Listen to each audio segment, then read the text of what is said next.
Сайн байцгаана уу. Шинжлэх ухааны танин мэдхийн одон өндөр сувгийн маань цус 50 дарангуйлагч нэвтрүүлэг маань эхлэхэд бэлэн болж байна. За өнөөдөр бол одоо 2026 оны 6 дугаар сарын 16-ны өдөр байх юм. За өнөөдөр бид бүхэн цус 50 дарангуйлагчаараа онцлогч байгаа нэг нөхөр байгаа.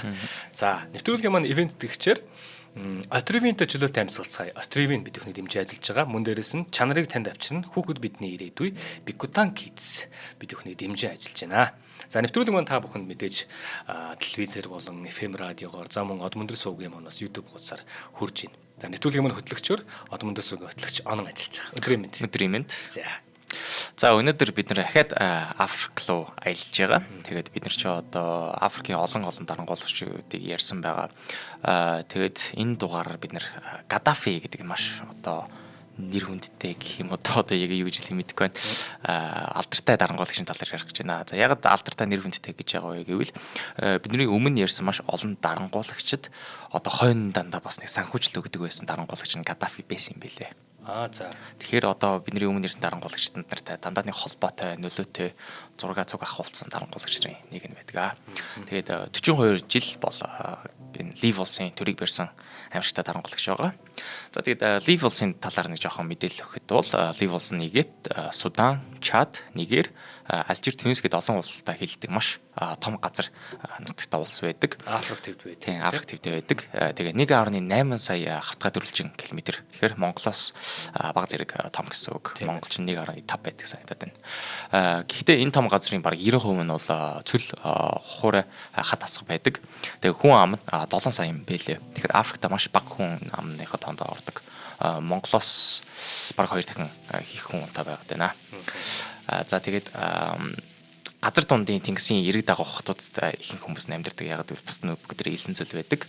Тэгээд сүнит ислам шашин голсон Ливийн соёл иргэншлийн түүх гэх юм бол одоо бүр Ромын эзэнт гүрний үеэс эхэлдэг. Тэгээ одоогийн Ливд байдаг маш нэг том алдартай хот гэвэл одоо Leptis Magna гэдэг хот байдаг. Тэр нь яг энэ Ромын эзэнт гүрний хамгийн баян хотуудын нэг болж байсан юм билээ. За тэгээд Ромын эзэнт гүрнийхаа дараа Отоманы эзэмшилд олон зуун жил байж байгаад 1911 онд Итали байлдан дагуулд нь ороод 30 жил Италийн колони байсан байдаг. Дэлхийн 1-р дайны үеэр юм биш үү? Яг дэлхийн 1-р дайны үеэр. Дэлхийн 2-р дайны үеэрч байсан цаг үе нөөгд идэг. За тэгээд энэ улс бол одоо эдийн засгийн бараг 100% газрын тосон дээр тогтдсон бэлээ. Экспортын орлого, улсын төсөв гээд бүхэлдээ газрын тоснаас хамааралтай.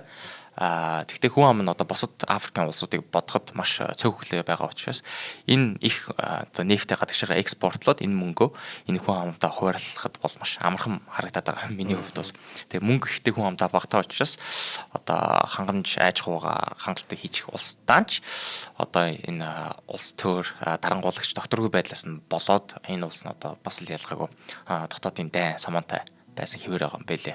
За тэгээ энэ улсад одоо 42 жил төр барьсан галзуу нохоо хэмээх мумаар Гадафигийн тухай ярих гэж байна. 42 жил. Бараг худалчинд хагас 100 жил тий. Хагас 100 жил. Бид нар одоо 42 хүрээгүй байж хад энэ хүн зөвхөн төрийн тэргүүнээр 42 жил байсан тий. Тэгээ саяхан одоо 2010 онд энэ төрийн ихэс буусан байгаа. Тэр сүлд тий. Тийм маш сүлд. За Мумар Мухаммад Абу Миньяр Ал-Гадафи бол 1942 онд маш одоо ядуу нүүдэлчин айлын Яманы ширэн майханд төрсөн гэдэг. Тэгээ яг хэдэн сарын хэдэн нь бол тодорхойгүй байлээ. Тэгээд дэлхийн 2 дугаар дайнд дэгдэх үед энэ Ливд 150 мянган италичууд яг энэ Ливийн газар нутаг дээр амьдарч исэн. Тэгэхээр 150 мянга гэхээр бараг 5 хүний нэг нь Итали иргэн байсан байгаа байхгүй юу. Тэгээд Италид одоо Мусолини гарч ирснээс хойш яг Италиг ахиж Ромын эзэнт гүрэн шиг том болгоно гэсэн зорилготой гарч ирж исэн. Тэгээ энэнийх нь нэг гол талбар нь энэ Лив улс болж исэн юм байлээ. Тэгээд энэ Ливийг эзэлж аваад одоо яг Италид байлдаж байхдаа бол энэ Ливчүүд нь одоо Италиг ердөөсө барж дийлээгүй. Ялангуяа энэ Италичууд нь одоо нэг орчин үеийн зэвсэг хэрэглэх тэг химийн зэвсэг ашиглаж исэн гэдэг өмнө хэдэн дугаараар ярьж исэн. Тэгээд энэ Ливийн армиг бол маш хэрцгийгээр нухчин дарсан байдаг. Тэгээд Омар Моктар гэдэг уул нь өдөртөгч нь эсрэг гүйцэтгэж үтсэн юм байлээ. Тэгтээ ердөөсө нөлөө гарч ирээгүй. Тэгээд Гаддафи маш залуу бага бяцхан байхад нь энэ Италийн дарлалд одоо нэрвэгдэжсэн цаг үеэс юм байлаа. Тэгээд өвөө нь Италичуудын гарт талагдаад тэгээд аав нь Италийн шоронд бүр суусан байдаг гэсэн. Тэгэхээр одоо бүр багасаа ингээл нэг колонист химагийг үзээ сурцсан одоо колониг эсрэг үздэг хүн болж өссөн байгаа юм. За тэгээд Гаддафигийн төрсөн 1942 он бол одоо мэдээж яг дэлхийн 2 дугаар дайны дунд үе байсан. Тэгээд энэ Лив улс нь одоо Гаддафиг төрж яхад нэг талаасаа колонист Британи, нөгөө талаасаа одоо фашист Итали хоёр Ливд амар байлдаж тулдж исэн байгаа байхгүй. Тэгээд энэнийх нь одоо яг золиос нь хэн гарч исэн бэ гэх юм бол одоо мэдээж Ливийн ард иргэдэнд байгаа.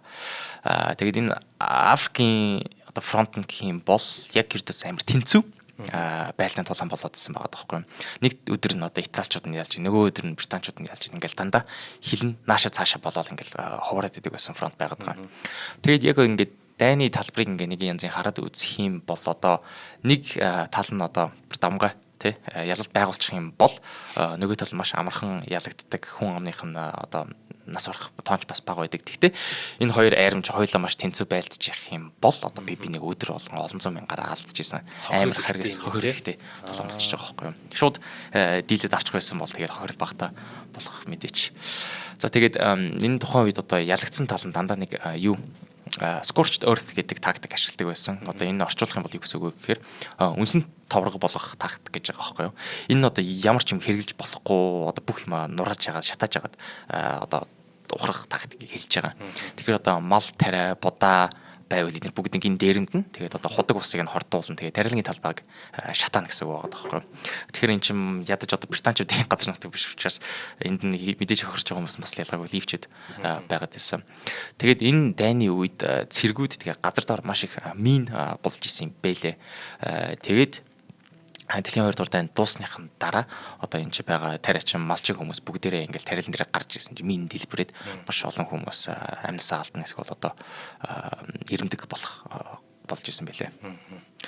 За тэгээд яг Дэлхийн 2 дугаар дайны дараа Итали ялагдсны дараа Ливийг Британи, Франц хоёр хуваагаад захирж исэн. Тэгээд мэдээч Дэлхийн 2 дугаар дайны дуусныхын дараа хүйтэн дайн эхэлж байгаа. Тэгээд энэ хүйтэн дайны үеэр Сталин шууд Ливийн нэг хэсгийг авъя гэж одоо гарч ирж байгаа байхгүй юу. Тэгээд 1945 оны Потсдамын баг хурлаар Сталин Ливийн хэсгийг авах бүр шаардлага тавьж исэн бэлээ. Тэнгүүд одоо зөвлөлт холбоот улс Африк дээр нэг төвшинц газартай болно гэхээр одоо холбоотнуудын талд маш их амар том дайсан гарч ирэх гэдэг байна. Тэгээд коммунизмын нэг хэсэг болох гэдэг байна.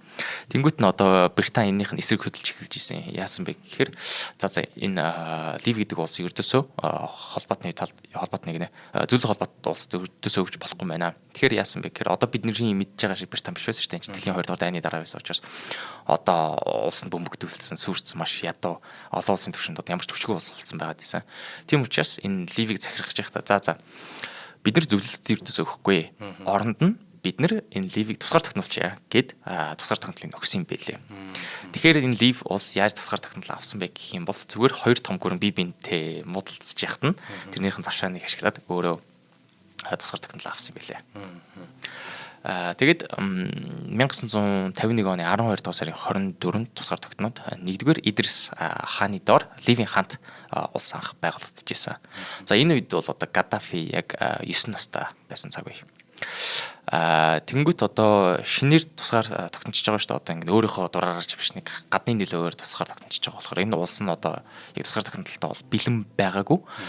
Тэгээд одоо энэ 1-р Идрис хаанд бол одоо маш хэцүү цаг үе туулж байгаа. Ягаад гэвэл одоо эдийн засаг байхгүй, гадагшаа экспорт байхгүй, гадны тусламж ердөөс байхгүй учраас 90% нь бүр бичиг хүсэггүй. Тэгээд баг эмч багш ганц ширхэг байдаггүй байсан юм бэлээ.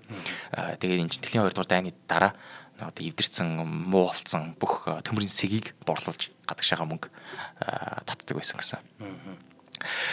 За тэгээд ийм хэцүү байдалд 1-р Идрис хаан ямар шийдвэр гаргасан бэ гэх юм бол шууд баруунаас тусламж гуйж эхэлж байгаа. Тэгэд Америкт цэргийн бааз байгуулад нисэх хүчний бааз байгуулах юм бол Америкийн санхүүгийн тусламж үзүүлье гэд Америкт баг нэг хэсэг газар зарчиж байгаа гэсэн үг.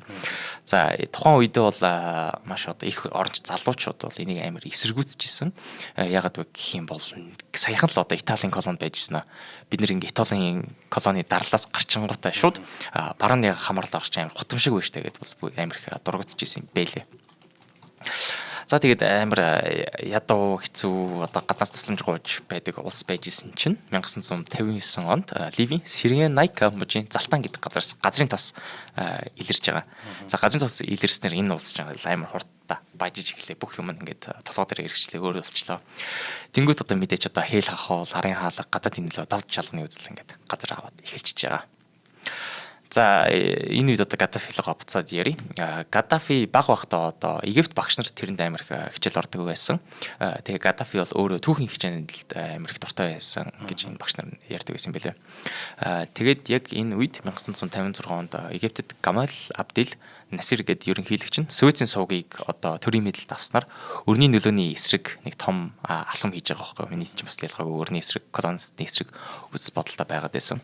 Тэгээ өмнө Египтийн дугаар ярьж ирсэн нар энэ Насир нөгөө нармаа араб гэдэг үзэлтэй байгаад байсан учраас өөрийнхөө радио станцаар радио Каир гэдэг сувгаар үндэсний үндсийн сурталх хуулийг дандаа хийдэг байсан юм бэлээ. Тэгээ араб ертөнцтэй энийг цацдаг.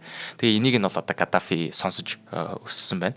Тэгээ багш нар нь бас Египтээс учраас одоо нэгсэн янзын багаасаа энэ Насирийн сурталх хуулахт ингээд ороод явж исэн өдөртөгч байгаад байгаа байхгүй юу? Тэгэхээр багаас нэг янзын за өрний эсрэг үзэлцэж байгаа, колонистуудын эсрэг үзэлцэж байгаа мундаг супер баатар байна гэж энэ Насирыг баг Гаддафи харж ирсэн байх. За тэгээд энэ үед бол мэдээч өмнө дугаараар ярьснаар Африкт одоо яаж мөнгөтэй, хөрөнгөтэй, боловсрол эзэмших арга байсан бэ гэвэл мэдээч юунд орох байсан? Цэргийн академид орох байсан. Тэгээд 1961 онд 19 настай Гаддафи Ливийн цэргийн академид орж исэн. Тэгээд энэ ч яг цэргийн замдал эхэлсэн байдаг.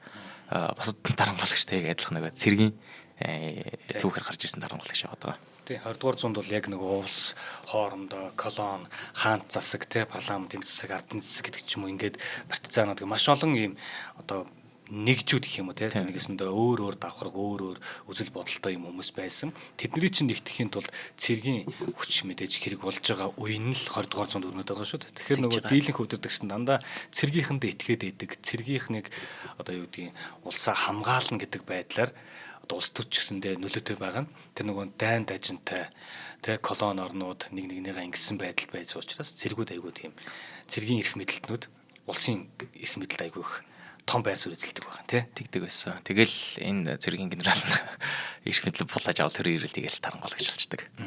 За тэгээд Гаддафи аринд аль багших хугацаанд Британий хатан хааны цэргийн академид аль бааж байсан. Гэхдээ тэнцээ байхдаа угаасаа нэг өрний төлөв үзий яддаг байсан учраас Британий нийгмийг бол ялгаагүй үзий яддаг байсан. Тэгээд Британи офицеруудтайгаа дандаа хурцаар эсэргүүцэж одоо хэл ам гаргадаг байсан бэлээ. Тэгээ энэ эсэргүүцлээ үзүүлэхийн тулд одоо Лондонгийн гудамжаар Ливийн үндэсний хувцастаа дандаа алхдаг байсан гэж байгаа. Тэгээд энэ Ливийн үндэсний хувцсыг ярихаар энэ Гаддафигийн зургуудыг бүгдийг харах юм бол ингээд дандаа зурган дээр амар гоё хувцастай одоо бараг загвар шиг дива дарамгалагч байсан юм бэлээ. Тэгээд дандаа ойр тойронд нь бие хамгаалагч нар нь бүгдээрээ эмэгтэй хүмүүс байдаг гэсэн. Зөвхөн эмэгтэй хүмүүс бие хамгаалагчаар ажилд авдаг байсан юм байлээ. Тэгэхээр тим зургнууд амар их олоолаа байт юм байлээ шүү. Тэгэд өөрийнхөө ярьснаар бол яг ингээд Британд алба хаагаад ирэхдээ өмнөхөөс илүү араб үзэлтэй үндэсний бахархалтай болсон гэж өөрөө хэлж исэн байдаг. За тэгэд Гаддафиг буцаж ирэх үед залуу офицеруудын Египтийн жишгийг харж байгаа байхгүй юу? Египтийн жишг дээр яасан бэ гэх юм бол Египт чинь нөгөө хаана төлөж унгаагаад ерөнхийлөгч тавьж исэн. Тэрнэр жишээ аваад нэгдүгээр Идрис хааныг унгах нууц сүлжээ байгуулж эхэлж байгаа. Тэгэд энд нь бол Гаддафи орсон байдаг. За тэгэд 1967 оны Араб Израилийн 6 өдрийн танд Арабын улсууд Израильд ялагдсанд Ливийн залуучууд амар их дургуутсаж байгаа. Яг энэ дайнд нь бол одоо Лив бол албан ёсоор ороогүй. Тэгвэл юунд дургуутсан бэ гэх юм бол энэ Арабын улсууд ингэ байлдаад байхад ягаад манай Лив улс юм хийхгүй байгаа юм бэ те. Зүгээр хараа суучлаач тэгээд Идрис хаан руу амар дургуутсаж эхэлсэн байдаг. Тэгээд 1969 оны 9 сарын 1-нд Гаддафигийн өдөрлөг дор 70 гаруй офицер нийлж байгаа чөлөөт эвлэлийн офицеруудын хөдөлгөөн гэж байгуулж исэн. Тэгээд энэ хөдөлгөөн энэ Идрис хаан Бразилд айлчлалаа явж яхад нь 2 цагийн дотор ханц засгийг чив чимээгүй түлхэж унгаагаад төрийн эргэлт хийсэн юм бэлээ. Тэгээд энд одоо нэг ч хүний ам өргөдөөгүй цус урсаагүй маш чимээгүй одоо даруухан төрийн эргэлт болж хуурж исэн бэлээ. Тэгээд Гаддафи бол одоо үндэсний радиогоор арабын бүгд найрамдах лив болсноо зарлж исэн.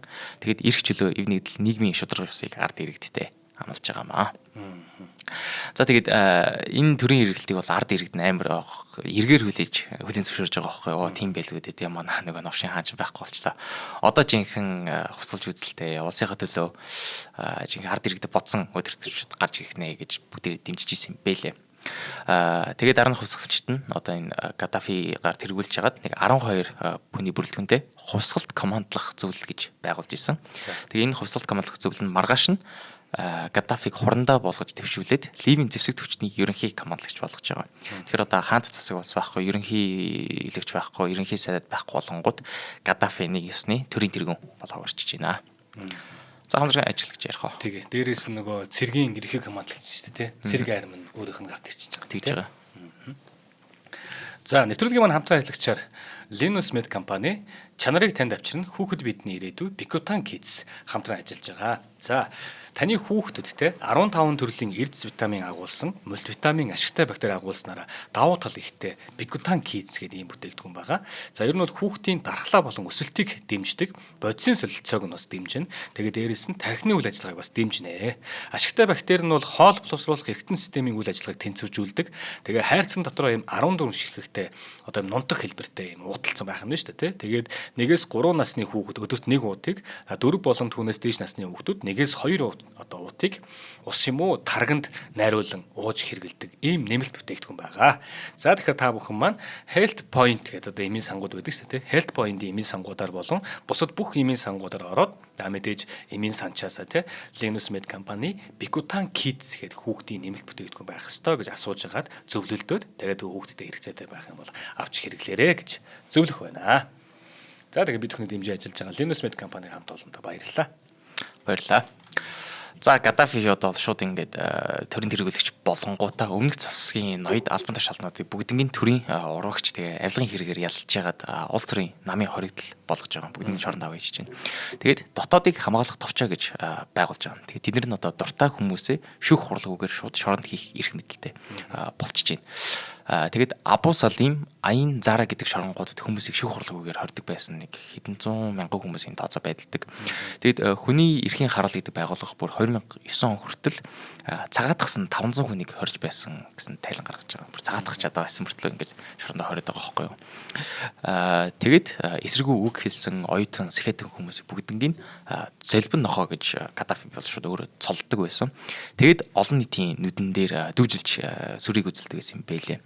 Тэгээд нэг Садик Хамед Ал Шүвэди гэдэг одоо гадаад боловсрол эзэмшчихэд улсаа буцаж ирсэн нэг инженерийг олонний нүдэн дээр зургатаар цаазлж ирсэн юм бэлээ. Тэгээд энэ хүнийг цаазлахдаа бүр ингээд автобус дүүрэн сургуулийн жоохон хүүхдүүдийг авчирж ягаад нүдэн дээр нь дүүжилж байгааг нь үзүүлж байгаа. Энэ нэг янзын бүр багаас нь айцын төрүүлж байгаа байхгүй юу тий. Одоо миний эсрэг дуурах юм бол юм болно шүү гэдэг зүрхийг алчиж штт. Тэгээд 1996 онд энэ Абу Салимийн шоронд байсан 1200 улс төрийн хоригдлыг бүгдийг нь цаазаар авсан юм бэлээ. Тэгээд Гаддафигаас одоо эсрэг үзэлдэг хүмүүс одоо яах боломж байна гэх юм бол Ливээс цутах ганц боломж байгаа даа шүү дээ. Тэрэн тэгтээ бас ямар ч ялгаа байхгүй. Жабала Матар гэдэг нэг эсрэг үзэлтнийг 1990 онд Египтийн Каирт амьдарч байхад нь бүр сургуу алга болгож ирсэн юм бэлээ. Энэ Гаддафи өөрийнхөө хүмүүсээр. За тэгээд Гаддафи засаг барих хугацаанд террорист ажиллагаа амар олныг явуулж ирсэн байдаг. 1986 онд Баруун Берлинд шүнийг клубт дэлбэрэлт болж байгаа. Тэгээд энэ дэлбэрэлтэнд 2 Америк иргэн, 1 Турк эмэгтэй хүн амьсаа алдсан. Тэгээд нийт 229 хүн шархтж байгаа. Тэгээд Америкийн ерөнхийлөгч Рональд Рейган энэ халдлагыг бол Ливийн дэглэм үйлдэлсэн гэж буруутгаж ирсэн. Тэгээд энэ алан хядах ажиллагааных нь хариуд нь Америк Ливийн нийслэл Триполи, Бенгази хотуудыг бөмбөгдсөн билээ. Шууд өршөөгөө аваа эхэлчихэж байгаа байхгүй. Тэгээд 1988 онд Пан Америкийн 103 дахь нислэгт бөмбөг дэлбэрснээр 270 хүн алагдчихсэн. За тэгээд 2003 онд энэ Лив улс бол яг энэнийхээ халдлагаа үүснээр аль биесээр хүлэн зөвшөөрөөд одоо нэг янзын уучлалтгүй байсан юм билээ. За энэ онгоц нь юу болж ирсэн бэ гэх юм бол Pan America гэх нислэгийн компани байдаг. Тэр нь Англиас нисгэж яагаад тэр нь дэлбэрээд тэгээд тэр дэлбэрийнхнийх нь одоо сэг нь газар буугаад маш олон байшингууд хүмүүсийн амьсанд хүрсэн байлээ. За тэгээд дэглэмийнхаа сүүлийн үед нэг том агуулгыг саатуулах байр болгож исэн. Тэгээд энэ дотор нэг 150-аас 160 хүнийг одоо шууд хорж исэн байлээ. Тэгээд нэг өглөө сэрээд энэ хүмүүст нь юу гэж хэлсэн бэ гэх юм бол за та нар одоо явж болно эрх чөлөөгөө авлаа гэд зарлж исэн. Тэгээд энэ хүмүүст яг ингээ хаалгараа гарч исэн чинь Гаддафигийн цэргүүд нь бүгдээрээ дээрээс нь ингээ шууд буугараа буудаж эхэлсэн байдаг. Тэгээ энэ олон хүмүүсийг одоо алсныхаа дараа ишиг одоо нэг хамиртай дугуй оруулаад тэрийг шатаагаад бүх одоо баримт бичиг үлдсэн юмыг шатаач устгаж исэн байлээ. Одоо юу ч үлдээхгүйгээр. Тэгээд тэндээс одоо 20 хүн амьд үлдсэн гэдэг. Тэр хүмүүс 20 хүмүүс найж амьд үлдсэн бэ гэх юм бол одоо хүүрэн дунд өгсөн болж үжилж яагаад амьд үлдчихсэн юм бэлээ. За тэгээд эдийн засгийн ховд гэх юм бол одоо Гаддафигийн эрх мэдэлд маш их хэмжээний газрын тосны нөөц ирж исэн. Тэгээд энэ Гаддафи ч өөр яг ингээд улсыг авторитар ихээр бариад авчижсэн учраас гадаад харилцаагаа бас амар дарангуулагч хэм маягтай хийж эхэлж байгаа байхгүй юу. Тэгээд энэ дарангуулагч хэм маягийг ашиглаад газрын тосныхоо борлуулалтын үнийг 4 дахин нэмж чадчихсан юм бэлээ. Яагаад ингэж чадж байна гэхээр нэгт энэ Лив улс нь Европтой ойрхон байсан байгаа тоххой. Одоо Америкийг бодох юм бол Америкаас тос авч яхад Европт ойрхон байсан учраас авахд илүү амар. Хоёрт тос нь илүү чанартай байсан юм бэлээ. Тийм учраас одоо нөгөө Европт байгаа компаниуд нь за авахаас өөр аргагүй байна гэд хүлэн зөвшөөрчихсэн байдаг. За тэгээд энэ газрын тосныхоо орлогоор шууд халамжийн төр байгуулж эхэлж байгаа. За энэ дээр одоо хүнсний талон, хямд орон сууц, үнэгүй боловсрал, эрүүл мэндийн халамж үйлчилгээ, ажлын байр, ажлын тэтгэмж, эмнэлэг, эрүүл мэндийн төвүүд, цэцэрлэг сургууль, асрамжийн газар олон зуг шууд байгуулсан байгаа. Тэгэхээр нэг янзын одоо дарангуулагч байж иж ард иргэдэд амир анхаарч ирсэн юм бэлээ. Тэгэд энэ ажил нь амар хүртээмжтэй болж исэн. Тэгээ одоо бүр цөлийн дундах байсан, бүр баян бүр тойрсон. Тосгод энэ хүртэл хурж исэн гэж байгаа байхгүй. Тэр тосгод бас юм лидер байгуулад багш нар сайжирч исэн юм бэлээ.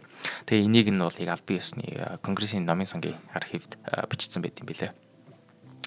Тэгээд 10 жилийн дотор эмчийн тоо 10 дахин нэмэгдээд эмнэлгийн ор хоногийн тоо 4 дахин нэмэгдсэн гэсэн тооцоол байдаг. Тэгээд сургууль хамрах хүүхдийн тоо 360 мянга байсан бол 1.2 сая болж өссөн байгаа. Энэ тэгэхээр хэдэн улстай хийсэн сайн өгүүлбэрүүд нь байгаа шүү. Үзэл суртлын хувьд бол бас өөрийгөө нэг дахин шүтлэх арга хэмжээ бол мэдээж авч ирсэн. Тэгээд одоо Мао Цзэдун чинь нэг алдартай улаан ном гэж гаргасан байдаг шүү дээ, тийм. Тэрийг нь одоо бараг жишээ болгож гаргасан юм яасан. Ногоон ном гэж Гаддафи бол өөрөө гаргаж ирсэн.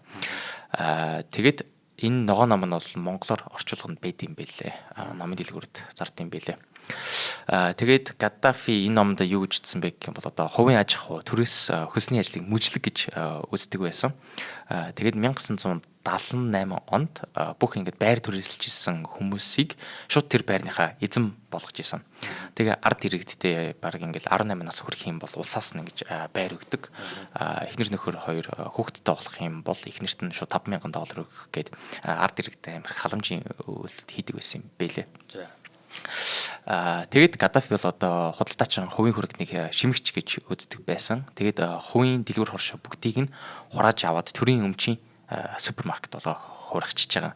Тэгэхээр одоо нэг янз коммунист социалист аргууд хэрэглээд байгаа. Тэгээд энэ дээр нэмээд одоо гадаад валютын арилжаа, импортын бизнес, банк, даатгал, зар сурталчилгаа, хэвлэл, барилгын материал, бордоо, тээврийн хэрэгслийн салбарт бүгдийг нь төрийн мэдэлд авсан байдаг. За тэгээд 80-аад оны ихэр хүнс барааны хомсдол үүсчихсэн. Ягаад гэвэл одоо энэ салбарт чи бүгдийн төрийн мэдэлд авчингууд энэ улс чинь эдрийг бол хангалттай өөрсдөө ажиллаж чадахгүй учраас одоо болгосон хүчин бүгдээрээ улсаасаа өөр тийш явчихж байгаа байхгүй. Хангалттай цалин авч чадахгүй байна гэд. Тэгээ энэс нь болоод маш их олон өөрөөр хомсдолд үүсчихсэн. Тэгээд хөөсөрсөн үнэтэй хар захууд бол гарч эхэлж байгаа. За тэгээд Гаддафигийн нэг зөв шийдвэр нь юу байсан бэ гэх юм бол одоо бид нар чинь өмнө Аргентины дугаар дээр ярьжсэн шүү дээ. Аргентин биш ээ. Хэд хэдэн дугаараар ярьжсэн. Зарим улсууд ингээд эдийн засгаа ердөөсөө солонгоолж чаддаггүй. Тэгээд зөвхөн одоо нефт эсвэл нэгэн экспортон дээр байгаад байхад тэр нь одоо бүр ганц л юмнаас болоод эдийн засгийн сүрэх эрсдэлтэй болчдөг. Тэрийг Гаддафи мэдээд улсаас солонгорлжуулах 5 жилийн төлгөө гэж гаргаж ирсэн юм бэлээ. Одоо энэ нь одоо хөдөө аж ахуй, усалгаа, нефт, химийн үйлдвэр гэдэг гангийн үйлдвэр гэдэг маш олон өөрөөр салбарт санхүүжилт оруулахад 20 тэрбум Америк долларын хөрөнгийг төлсөн байдаг. За гэтэл энэ амжилттай болоогүй, яг амжилттай болоогүй гэх юм бол одоо аль төрөний хэлж ирсэн. Бүх боловсон хүч нь улсаас гараа явцсан байсан. Тэгээд зах зээлийн мэдлэг туцснаас болоод энэ ердөөсөө амжилттай болоогүй юм байлээ. Тэгээд энэ бүх мөнгөнд ердөөсөө дэмий үрэгдээд дуусаад тэгээд газрын нефтний хамаарлаас гарааг байдаг. За тэгээд ингэж яваад эдийн засгийн ердөөсөө сайжрахгүй те нефтээс хамаарлаас гарч чадахгүй явсаар байтал 1980-ад оны газрын тосны хямрал эхэлж байгаа. За тэгээд энэ хямралаар одоо үнэ буурсан. Тэгээд OPEC-с квотын хязгаар тогтоосноос болоод энэ ливийн орлого шууд буугаад эхэлчихэж байгаа. За OPEC гэдэг нь юу вэ гэхээр Organization Petroleum Exporting Countries гэдэг нь одоо газрын тос экспортлогч улсуудын нэгдлэл юм байлээ. Энэчээс квот заагаад өгч юм уу энэсээ илүү гаргаж чадахгүй байна гэж мөнгө нь багасаад эхэлж байна. Үүсэндээ нөгөө яг хэрэглээгээ бодоод хэрэглээндээ таарсан одоо юу гэдгийг хэрэгцээг авах гэдэг шүү дээ тий. Тэгээд тавьчингууд нийлүүлэгчнэр нь олон байх гэдэг шүү дээ. Энэсээ хамаараад хязгаар тогтоогоод ер нь бол одоо юу гэдгийг нэг баррел гэдэг юм уу те нэг юм хэмжээ тавиад тэрийг авцсан байхад л бүтэн жилийн нөөцн ч юм хангалттай байна л гэж байгаа. Тэгээ үнэн бас амар бурч бүгдээр л ингээл хямдар зарах гэдэг үзэнгүүт.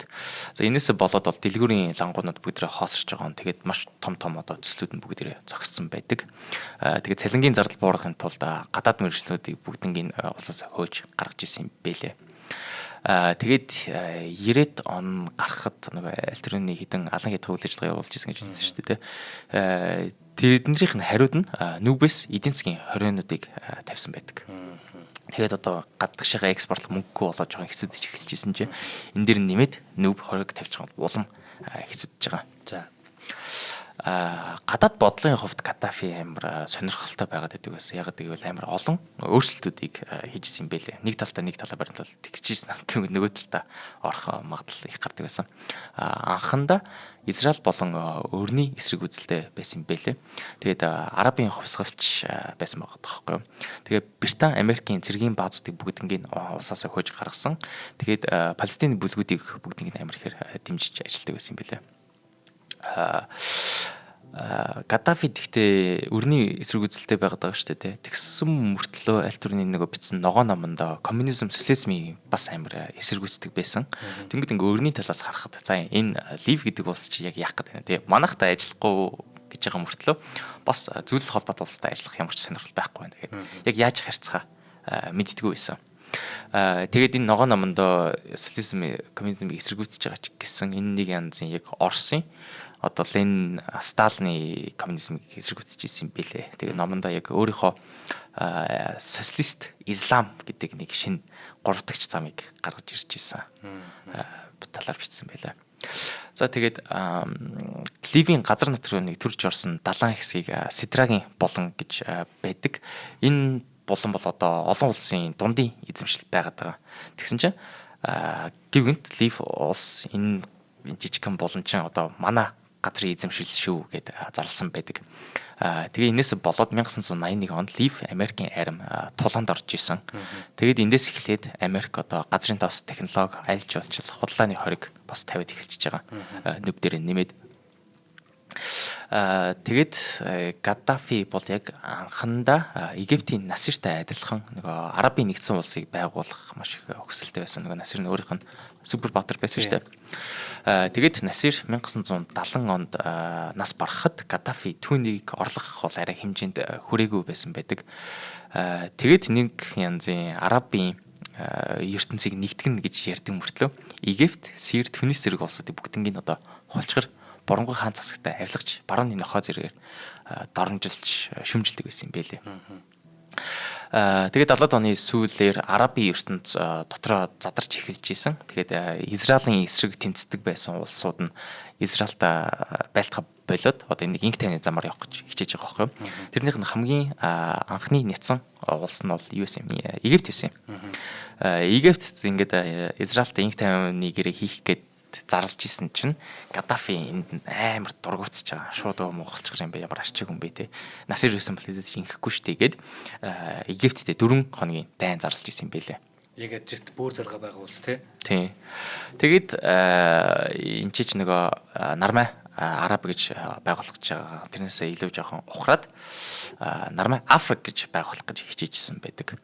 За тэгээд Нармай Африкийг байгуулахын тулд одоо ингээ Африкт байдаг баг бүх улсад санхүүжилт өгч эхэлж байгаа байхгүй юу.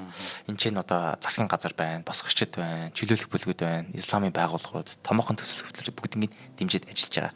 Тэгээ энэ дэр одоо бидний өмнө ярьж ирсэн Idi Amin Bakasa гэдэг дарангуулагч бүгднэрт нь өөрсдийнхөө нефтийнхаа орлогынхаа мөнгөөр тусалж исэн юм бэлээ. Тэгэд Африк ТV-г одоо Европын холбоотой адилхан нэгдсэн цэргийн хүчинтэй мөнгөн тэмдэгттэй тэгээ пассвортаа болох гэж амар их сүүлийн жилүүдэд ярьж эхэлж исэн байдаг. Тэгээд энд одоо хамгийн гол ярьж исэн нэг зүйл нь юу байсан бэ гэхээр одоо Африк даяар алтар баталгаажсан алтан динар гэдэг мөнгөн тэмдэгтэй болох асуудал яригдчихсэн. За энэ алтан динарын талаар маш их олон цуу яриа байд юм бэл яг ингээд судлаа үзэж яхад энэ алтан динар гээд шинэ мөнгөн дэвсгэрт гараад ирэх юм бол Америкийн доллар ердөөс ингээд хамаг хүчээ алдчихнаа. Тэгээ гадаад валют нь эрх мэдлэг болчихноо гэд эднэр Америкчууд энэ ливийн эсрэг хөдөлж эхэлсэн гэж нэг жоохон цуу яриад байд юм бэлээ. Тэрийн талаар би бас нэвтрүүлгийн төгсөлтөд нэг жоохон яриа. За хоёлаа хамтран хэлчих яаш. За тэгээ. За нэвтрүүлгийн маань хамтран ажиллагчаар Отревин ажиллаж байгаа. Түрүү хэлсэн тийм ээ. За Отревин бол мэдээж таны яг яаралтай хамар битүүрэлтэй ёстой харшлын ч байдаг юм уу эсвэл ханаад идэж юм уу. Ингээд хамар битүүрлийн үед одоо маш түргэн хугацаанд авах арга хэмжээ чи юм шүү гэдгийг л эхэнд нь хэлчихье. За Отревин болохоор хамрын битүүрлийг 12 цагийн турш арилгадаг. Дээрээс нь Отревиний удаан үргэлжлэх үйлчилгээнд таныг 5 тухтай байлгаж чөлөөтэй амьсгалуулна. За эхний минутаас эхлээл түргэн үйлчилж хамрын битүүрлийг хурдан хугацаанд арилгана. За чигшүүлэгчийн найрлагатай байдаг болохоор хорсох, хуурайших шинж тэмдэг илэрдэггүй. За тунг тохируулан хэрэглэх боломжтой. Мэдээж амьсгалын замын судснуудыг агшааж битүүрлийг бас багасгадаг юм шүү. Тэгэхээр Отревин бол одоо бүх эмийн сангуудаар танд ойр байгаа бүх эмийн сангуудаар танд хүрдэг. Ингээд нөгөө хамар битүүрэл, замагдгүй харшил, нэрээ хүн хамар битүү гэдэг чинь зүгээр юунаас эхэлдэг вэ гэхээр хамгийн түрүүнд бие чин ядраад байгаа гэдгийг та анзаарах юм бол тэр эхлээд зүгээр бодохдоо нөгөө хүний хамгийн эхэлж бие рүү орж байгаа амьсгал чинь хамраар дамжиж байгаа тийм. Тэгэнгүүт хамарны чинь битүүрэл яадаг вэ гэхээр нөгөө харжлын ч байд юм уу эсвэл гимтлээс болоод ч байд юм уу ер нь ямар нэгэн байдлаар одоо 100% сорж явах хэвээр одоо амьсгалж явах хэвээр тэр хамар чинь хэрвээ гимтлээс болоод юм уу ямар нэгэн одоо гадны нөлөөнөөс болоод ч юм эсвэл тэр харчлаас болоод ч юм дутуу амьсгалах юм бол таны нөгөө нэг одоо бид орж байгаа тэр хүчил төрөгчийн хэмжээ багасж байгаа шүү дээ. Хүчил төрөгч багасчихсан чинь нөгөө нэг тархинд очиж байгаа болоо ингээд биеинд эргэлдэж байгаа тэр бүх зүйлсэд чинь хамаатай болоод эхэлдэг. Тэгэхээр нөгөө орой унтахтаа нойр дутуу байх гүйцэд амьсгалж чадахгүй байх зэрэг чинь таныг одоо сэтгэл санаанд чинь хүртэл нөлөөлдөг тийм чухал зүйл байдаг юм байлээ. Тэгэхээр яг хамрын битүүрэлтэй байгаа бол магадгүй нэр үнэхээр гимтэл хэмтлээ шалтгаалсан бол хүмүүс одоо нөгөө хамрын мөрөлтийг янзлуулах гал гэдэг те нэг гамрит гэдэг өвчин гээл гэдэг шүү дээ. Тэр болгон чи ер нь одоо суурьшмал соёл иргэншлээ дагаад энэ тоос шорооны тэр юмд байгаа учраас магадгүй хүн болгонд л үүсэж байгаа асуудлын нэг баг. Тэгэхээр одоо ямар ч нөгөө хуурайшуулахгүй чигшүүлэгчтэй удаан хугацаанд одоо хамрыг онгойлгодог те ийм бүтээгдэхүүн хайж авах юм бол бид өхний зүгээс Отревинийг танд санал болгож байгаа юм шүү. Тэгээ та бүхэн маань өөртөө ойрхон байгаа бүх эмийн сангуудаар ороод бас мэдээж эмийн сансчтайгаа зөвлөж жагаад бас хэрэглээрэй гэж хэлэх байна. За Отревиний хамт олондоо баярлалаа. Баярлалаа. За Гаддафигийн хамгийн бүтлгүй ажиллагаа гэх юм бол одоо Чадын иргэний дайнд бол гараад ирсэн байдаг. Чадын дотоодын самааныг ашиглаж ягаад одоо хойд хил дагуу байдаг одоо газрын тасар баялаг газрыг энэ лиф өөрийнхөө газрынтаа болгох гэж хичээжсэн юм билээ. За тэгээд энэ зорилгоор маш их олон цэргүүд оруулж исэн. Тэгсэн чинь Чад дотор байдаг ливийг эсэргүүцэгчдийг нь Францаас санхүүжилт өгч эхэлж исэн юм билээ. Тэгээд энэ хоёр тал нь байлдаад 10 гаруй жил байлцсан байдаг. Тэгээд энэ 10 жил үргэлжлсэн дайны эцэст нь Гаддафи бол ялагдлаа хүлээн зөвшөөрсөн байдаг. Тэнгүүт энэ хүмүүс юу гэж харж байна гэхээр энэ Гаддафи ч нэг амар даам ааштай тий Африкийн амар дарангуулагч гой хуцтай дарангуулагч байна гэж хардаг байсан чинь энэ ялагдлынхаа дараа энэ хүн чинь нэг жоохон худлаа хуцдаг. Гэхдээ бодит амьдрал дээр нэг амар мундаг хүн биш юм биш үү гэж мэдэж хэлсэн юм бэлээ. Тэгжсэн чинь 2000-ад он гарахад Гаддафигийн байр суурь гівэнд өөрчлөлтөд эхэлчихэж байгаа. Нөгөө Америкт болсон 9 сарын 11-ний халдлагын дараа тэр шууд Аль-Каидаг шүмжилж эхэлж байгаа. Тэгээд исламын зэрэгжилтийг маш их эсэргүүцэж эхэлсэн байдаг. Тэгээд 2003 онд одоо Нүбийн эдийн засгийн хоригоос гарахын улмаас нөгөө Pan American нислэгийн дэлбэрлэлд өрцөн хүмүүсийн ар гэрийн хохирлыг барагдуулахад 2.7 тэрбум доллар төлсөн юм бэлээ. Тэгээд бас Америк Британид нууц гэрээ хийж хагаад өв олноор устгах зэвсгийн хөтөлбөрөөр бүгднийг цуцалж зогсоож исэн. Тэгээд эндээс яг Live America-ийн харилцаа амар сайжирч байгаа.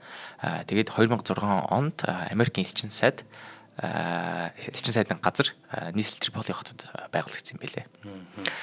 Тэгээд Нүб бас ДВ-ийн туризмыг дэмжигч байгууллагын жагсаалтаас хассан байдаг. Тэгэхээр одоо нэг хэсэг одоо өөрний шүдний өвчин болж исэн Live гэдэг улс нь одоо исламын дайны хэсрэг гарч ирж байгаа амар галзуу нохоо болж хувирсан байдаг. За тэгээд 2009 онд Нүбийн ерөнхий ассамблеийн нэг чуулган болсон.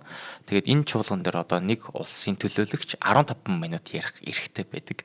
Тэгтэл Гаддафи тэнд бүтэн 96 минут илтгэл тавьсан юм бэлээ. Тэгэл яриалсан зогсооход одоо микрофон хаасан ч гэсэн ингээл яриад байгаа байхгүй юу.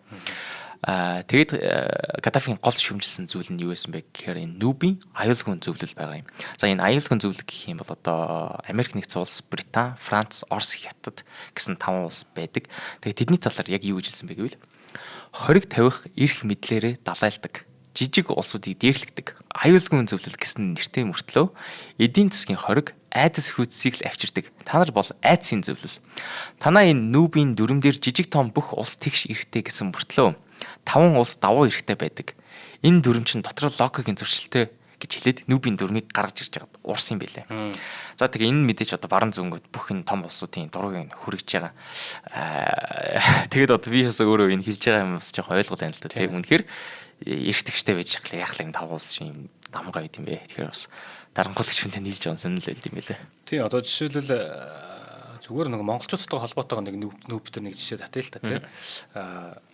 Тэр нэг 45 оноос ахуулаад Нүб байгуулагдаад тий. Тэнгууд тэрнээс ч хойш 5 удаа билүү 6 удаа Монгол улс нэгдсэн үндэсний байгууллагт тий. Нэгдсэн үндэстний байгууллагт элсэх хүсэлтээ өгж байгаа шүү дээ. Чи олсонгоо 2 удаа, авар зэдугаа буюу гадаад иргэн сайд байсан авар зэдугаа 1 удаа, зэтэн болохоо болохоор 2 удаа ч үлээ өгөө. Тэгээд сүүлийнх дээр нь бол 61 оны 10 сард ер нь бол одоо элсхийн зөвшөөрөөд тий ингэж байгаа. Тэр болтол яагаад хэлсэн бэ гэхээр саний хэлээд байгаа аюулгүй байдлын зөвлөлийн орнууд байгаа шүү дээ тий. Үндсэн байгаа бүх одоо улсууд чинь нэг Нүбд элсэн байгаа тухайн үед 70 орн ч гэдэм үү 60 орн гэдэг ч юм уу тоонууд нь байна шүү дээ. Тэднээс санал асууж байгаа уулна. За нөгөө хэд болохоор хамгийн түрүүнд төвд гэдэг чөлөөдөө баг тусгай тогтноход тий тусгай тогтнолоо зарлаад ингээд элсэж байгаад ингээд хамгийн түрүүнд гараар үжсэн гэдэг чөлөө би холиод ийнү яагаад. Гэхдээ ер нь бол ингээд бусад улсууд ингээд зөвшөөрөд нь шүү дээ тий. Тэдний дийлинх зөвшөөрж гинөө хэдэн зөвшөөрж гин гэдгээс илүүтэй аюулгүй байдлын зөвлөлийн 5 орны хэдэн зөвшөөрж гин гэдэг дээр их ач холбогдол өгдөг.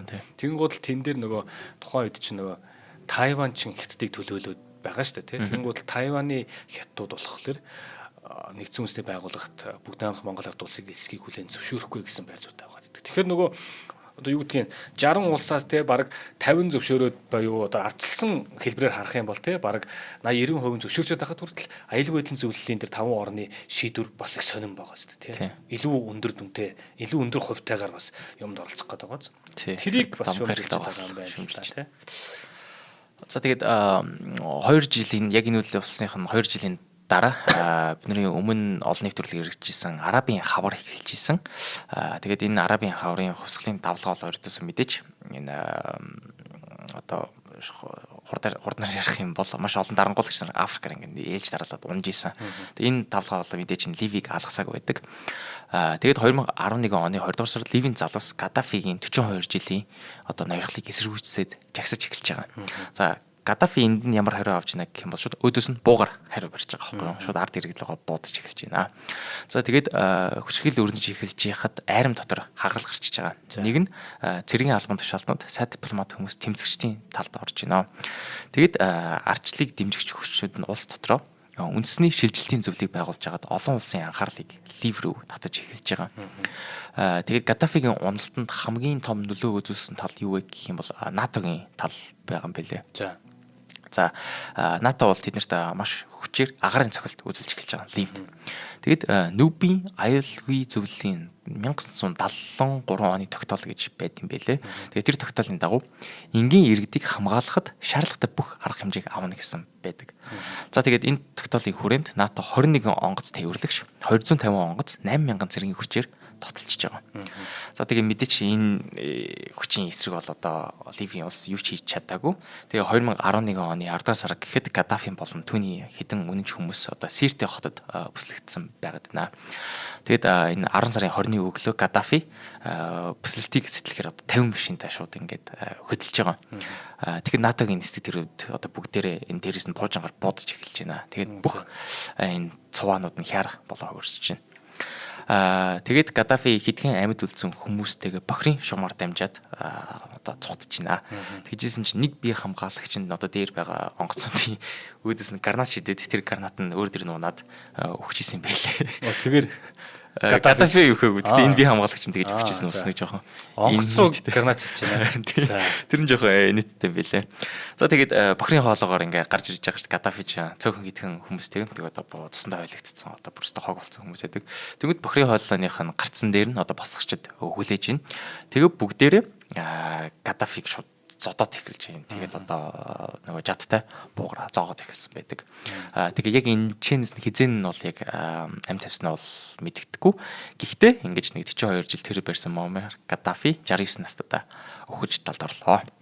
За тэгээд өгснийх нь дараа зогцыг нь 4 хоног өлгөж дүүжилсэн байлээ. Тэгээд энэ яаж нэг гэх юм бол ард иргэдэд үзүүлж байгаа байхгүй юу. Тэгээд 4 хоног дүүжилж яхад ингээ хүмүүс нь Ливийн амар олон өөр хотуудаас бүгдээрээ олон зуун километр явж ирж үзэж байгаа байхгүй. Яаж нэг Гаддафи нэрийг хүчиж байгаа юм. Тэгээ би өөрийнхөө нүдээр харахгүй бол итгэхгүй байна гэж үзсэн байдаг. Тэгээд дараа нь тэмдэггүй газар болсон юм байлээ. Тэгээд энэ цогцыг нь дүүжлэх зургууд нь байдаг. Аимшиг зургууд бас байдаг юм байлээ. Тийм. За тэгээд Лив улсын одоо энэ хувьсгалынхаа нэг харамсалтай зүйл нэг гэх юм бол Гаддафиг түлхэн унгах бодлого нь одоо ердөөсөө нэгдсэн санаатай нэгдсэн зорилго бол байгаагүй. Одоо хот болгонд одоо тосонд болгонд өөр ашиг сонирхолтой хүмүүс нь бүгдээрээ нэгдсэн дайсныхаа эсрэг байлтж байгаа. Тэгээд энэ Гаддафийн унсныхын дараа нэгдсэн дайсан байхгүй болонгууд шууд би бинтэйгээ байлдаа эхэлчихэж байна. Одоо би дараагийн өдөртөгч болно гэд. Тэгээ энэ дотоодын өмнө самуун бол одоо хүртэл үргэлжсээр байгаад идэм байлээ. За тэгээд энэ дээр яг энэ Гаддафигийн түүхийг судалж үзэж яхад одоо Гаддафигийн нэр хүндийн одоо нөхөн сэргээлт яваад байгаа юм шиг харагдаад байгаа байхгүй надаа. Яг ингээд TikTok, YouTube, Facebook гэр ингээд бүгдийг уншиж үзэж яхад Гаддафиг ингээд тий барууны улсууд л ингээд дарангуулагч гэж ярьдэн штэ. Та нар яг үнэхээр ингээд хараад үзэх юм бол Гаддафи чинь Америкийн долларын хүчийг унгах гэдээс учраас энэ НАТО ийм амар хүчтэй Ливийн эсрэг хүч үзүүлсэн юм а гэж яриад байдаг байхгүй юу. Тэгээд энийг үзэхээр бас нэг жоохон мэдгүй одоо буруу яриад байгаа юм шиг, цуу яриад байгаа юм шиг худлаа мэдээлэл байгаа байхгүй. Яг тэгвэл НАТОгийн улсуудаас одоо Америк бол Ливийг эсэргүүцэж байгаа. Франц ч нөгөө Чаддын эсрэг иргэний дайнд нь оролцсон гэж эсэргүүцэж байгаа. Британи ч нөгөө онгоцуудын дэлбэсэн террорист үйл ажиллагааг эсэргүүцэж байгаа. Тийм учраас НАТО орох нь бол ойлгомжтой байгаа байхгүй юу. Тэгээд өөр ямар яриа гарч ийна гэх юм бол наад Гаддафи ч үнэхээр мундаг өдөртөгч байсан. Үнэхээр мундаг өсдөрч байсан. Та нар ногоо номыг нь уншаад үзээрэй гэж ярьдаг. Наадах чинь тий ард иргэдээ бүгднгийн эдийн засгийн сайжруулсан маш их нефтэ гаргаж ийсэн, байртай болгож ийсэн, хүнстэй болгож ийсэн. Тэгж яхад та нар энэ хүнийг яаж дарангуулагч гэж ярьж байна гэж орчин үеийн ийм шинэ яриа гарч эхэлж байгаа юм байна. Тэгээд ер нь армаа харааблах гэдэг тий. Тэгээд одоо YouTube дээр энэ бичлэгүүдийг үзэхээр өдөөс энэ Гаддафигийн хийсэн аимшиг үйлдэлүүдийг өдөөс ярихгүй байгаа байхгүй юу. Тэгэхээр одоо нэг янзын Гаддафи өгснийхэн дараа 10 жил болж өнгөрснийхэн дараа хүмүүс тэрийг мартцсан юм уу? Эсвэл одоо ингээд нэг нууц мэдээлэлтэй байгаа учраас тэр нь илүү гой санагдаад тийг Гаддафиг магтаад байт юм уу? Тэр бол амар сонирхолтой санагдаад байгаа надаа. Яагаад ийм амар дарангуулагч хүмүүс өмөрөөд байна. Одоо энэ YouTube-ийн коммент дотор ч бас зарим хүмүүс Гаддафи чинь дарангуулагч биш байсан гэсэн коммент явж магадгүй баг. Надад зөвхөн тэг санагдаад байна шүү дээ. Одоо Өмнө Солонгосын жишээ шүү дээ. Өмнө Солонгосын жишээнд чинь Пак Чон Хи гэж ерөнхийлөгч байгаа шүү дээ. Тэнгуул Пак Чон Хи чинь болохоор за дуудлага нь буруу хийж магадгүй шүү зүгээр. Бас цэргийн мэдлэлтэн байгаад идэг. Тэгээ хувьсгалаа хийн гээд цэргийнхнийгаа төлөөлөөд гарч ирсэн. тэгээд улсын удирдагч болсон. За мэдээж одоо нөгөө Hyundai гэдэг ч юм уу одоо том одоо өмнө Солонгосыг төлөөлөх хүч том корпорацууд байна шүү дээ. Одоо дэлхийн том корпорац болсон байгаа. Эднэрт төр талаас боломжийг олгосон. Зүгээр яг энгийн яриагаар бол өөр ингэдэг юм байлээ. Hyundai-гийн одоо чи Hyundai-гийн үйлдвэрлэгч гэх юм уу те нэг юм жижигхэн компани байлаа гэж бодъё л да. Тэг нэг юм хийх гээ яваад байгаа. Машины талын юм хийх гээ яваад байгаа. Тэгэнгүүт л чамд дуудаж уулзаад юу гэх вэ гэхээр би чам төрөөс бүх боломжоор ханганаа. Одоо юу гэдгийг татвар матвар гэдэг ч юм уу тиймэрхүү байдлаар яаж хийж байгаад одоо хангана. Тэгээд одоо өмнө Солонгосыг тэр чигтэн авто замыг нь барих хэрэгтэй. Тэгжиж машин тэр дээгүүр нь явна. Тэр дээгүүр явах машиныг чи үйлдвэрлэж байгаа. Тэгснэ яах вэ гэхээр ард иргэдтэй болохоор багчонгийн чинь болохоор иргэндээ хандаж хэлж байгаа үг нь таны өөрийн чинь гэрт ирэх замыг тавьж байгаамаа. Тийм учраас наад замаа өөрөө хий гэж байгаа. Тэгээд улс чам цалин өгөхгүй. Яг гэвэл энэ чиний гэрэл очиж байгаа замгийн гутлаа улсаас яах юм гэхээр нөгөө зэмэнд ямар нэгэн тийм хэрэгсэлтэй бүх юмыг нь гарган дээрээс нь инженерүүдийг нь гаргана. Тэгээд иргэдэн бүгд ямар ч цалин хөлсгүйгээр өөрийнхөө гэрлөө ирж байгаа замаа барь. Ингээд замын сүлжээгээ босгочихгонгууд тэн дээр нэг Hyundai явах машинуудын бүгдийг нь үйлдвэрлэдэг эхэлнэ. Тэгээд LG гэдэг ч лөө Samsung гэдэг ч лөө ерөөхдөө ийм хөдөлгөөтэй хийж байгаа. Тэнгууд л энэ хүний чи харахлаа заяа. Нэг юм мэдээж нөгөө нэг юм юу гэдгийг 100% байлаа гэх түүний нэг хэдэн хувийн эсэргүүцтэй те. Тэнгууд тэднийг бүр ингэж арчдаг юм уу хоош нь тавьж байгаад ямар ч нэг хийх гээд байгаа юм хийгээд авчлаа гэж бодъё. Арчиж энэ тэр асуудал байгаа ч те. Ачаад энэ тэр хүмүүсийг. Нэгдүгээр тэр. Хоёрдугаар болохоор өөрийн эрх мэдлээ тавихгүй удаад тэгээд нөгөө үндсэн чиг шугамаасаа далигаад эхэлдэг. Тэнгууд төрийн тэргүүн боллоо эсвэл одоо зэвсэг түвшний командлагч боллоо гэдээ ингээд зогсчоогүй. Тэгээд тэр эрх мэдэл дээр удаан байх гад тэгээд вакуумжиж эхлээд өөрийг нь болохгүй байх бүтэхгүй байх гэсэн шинэ нэвсэл ч юм уу те залуучуудын үгийг авахаа болоо. Тэгээд сүүлдээ тэр бусаанд чинь танкаар юу л дайрна оюутнуудыг дайрна гэдэг байхгүй. Тэгсэн чинь тэр нөгөө нэг хамт төтгчсэн нөхдүүдээс тэр нөгөө тагнуул ерхий газрын дарга болдог үлдээ. Тэр хүн чинь шууд цаазаар авч байгаа штэ. Тэгээд дуусчих байгаа. Тэгэн гут яг энэ хэсгийг чинь харчаад солонгосчууд чинь ахмадууд нь ялангуяа яадаг вэ гэхээр ямар байсныг ямар болгосон бэ гэдгийг нүдээр үзсэн, амьдралаараа үзсэн хүмүүс учраас тэр хүмүүст болохоор Пакчонгийг муулахлаар бас тэгэж бүгд 100%-аар муулаад байгаа хэрэг. Нөгөө залуучууд нь гарч ирээ муулахаар ерөнхийдөө нэг ингээд тэ сайн муу дэгэнцээд байдаг. Гэтэл тэрний араас дахиад нэг цэргийн дарангуулагч гарч ирээд бас хэсэг баллаж байгаа байхгүй. Ерөн зүгээр тэрнтэй харьцуулаад харахаар Пакчонгийн бол ийм бас юм хийгээд үлдээсэн ч гэдэг юм уу ийм хүн байх гэдэг. Яг тэрнтэй адилхан Кадафи төр ч гэсэндээ те одоо хүртэл шашнаараа ч байдаг юм уу эсвэл тэр тухайн бүс нутгийнхаа онцлогоос хамаарат нэрээ Нармай Араб гэж бодож ийсэн. Энэ одоо Африк ТV-ийн энэ бүс нутаг дээр те одоо Арабын соёлтой энэ улсуудад гадны нөлөө байгаад байгаа тэрийг эсэргүүцэж ийсэн гэдэг хүмүүс одоо ч гэсэн байгаа байхгүй. Тэгэхээр тэдний хувьд Кадафи магадгүй бас нэг юм тэдний төлөө дуурайд тэгээд одоо юу гэдгийг тэр нэг махны машинд нүртцсэн хэнийг юм байна гэж боддог хүмүүс гэсэндээ байж болох юм бичсэн баг. Бараг тэгэл за манай гэр бүлийн хүнийг хүчрхийлэг юм чинь сайн байсан байх тал гэж боддог хүмүүс байдаг гэж байна. Ер нь зарим одоо яг энэ дарангуулагч нарт бас нэг юм яг ингээд сонин те аль тал руу хэлбийч болдог нэг юм хэсгүүд байгаад байдаг. Гэхдээ дарангуулагч гэдгийг яг юугаар тодорхойлдог вэ гэдэг нэг юм үзүүлэлт байна шүү дээ. Бид бүхэн ингээд 40 50 дугаар хийж яхад ер нь эдний гаргаад байгаа зан ааш характер тэгээд цаашдаа хийж байгаа үйл ажиллагаа юмуд нь бүгдээрээ л ер нь тодорхой болдог юм дөө. Тэг ялангуяа дийлэх дарангуулагч нар чинь ер нь бас дийлэнх нь шүү бүгд биш дийлэнх нь жоохон цэргийн эрх мэдлээр дамжиж гарч ирээд тэгээд нөгөө улс удирдах эдийн засгийн хувьд солонгоруулах юу гэдгийг те хүн амын одоо хөгжил боловсрал эрүүл мэнд тэр тал руугаа гэхээс биш те тэр тал руугаа биш арай өөр орлого тал руугаа барай явждаг учраас л тэгээд сайнтай мутал үлдээд байгаа юм да те. За ингээд цус 50 дарангуулагч нэвтрүүлэг маань энэ хүрээд өндөрлөж байна. За өнөөдөр нэвтрүүлгийг бэлтгэн хүргэсэн Одмондөр Сүг Батгч ондоо баярлалаа. За нэвтрүүлгийн маань дэмжин ажиллагчаар чанарыг танд авчирна хүүхэд бидний ирээдүй Бикутан Kids бид бүхний дэмжин ажиллалаа. За мөн дээрээс нь Отревинт чөлөөнтэй амьсгалцгаая. Отревинт бид бүхнийг бас дэмжин ажилласан юм байна шүү. Та бүхэндээ талархал илэрхийлье. За дараагийн дугаараар уулзъя. За баярлалаа.